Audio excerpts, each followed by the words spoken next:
Bible teaches that God blessed humankind when he created them male and female. This is why the Christian church has, for its entire history, recognised the goodness of knowing ourselves as either male or female, man or woman. Today, however, many have been persuaded that the biblical, traditional and general scientific view on biological sex is outdated or even oppressive. They've been taught that because some people are born with DSD, disorders of sex development, or intersex conditions, that human beings actually have a spectrum of sexes. But just because some people have been born with an extra finger doesn't mean that human beings are a species with up to 11 fingers. That's not what lies at the heart of this conflict.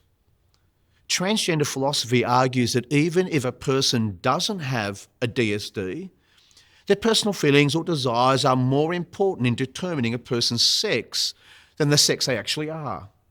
Mainly, they propose two ideas: that all people, even minors, have the right to reject the reality of their own bodies, that any disagreement or objection to this idea is born of ignorance and intolerance. Gender dysphoria is an extremely serious matter. When Christians and others call attention to the harm caused by transgender philosophy in medicine, law and culture, our actions are not motivated by intolerance, but by a deep concern for the health and well-being of those suffering from gender dysphoria. We don't believe it's healthy to deny the biological reality of sex, because our sex is part of God's unique and wonderful design for each of us, and we know it to be good.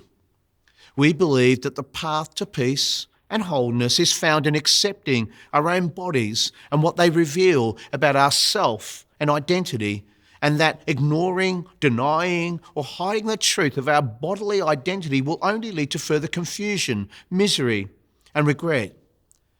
As Christians, we believe that we are holy temples and our bodies belong to God just as much as they belong to ourselves. Therefore, let us honour God with our bodies, rejoicing in our true identities as children of God.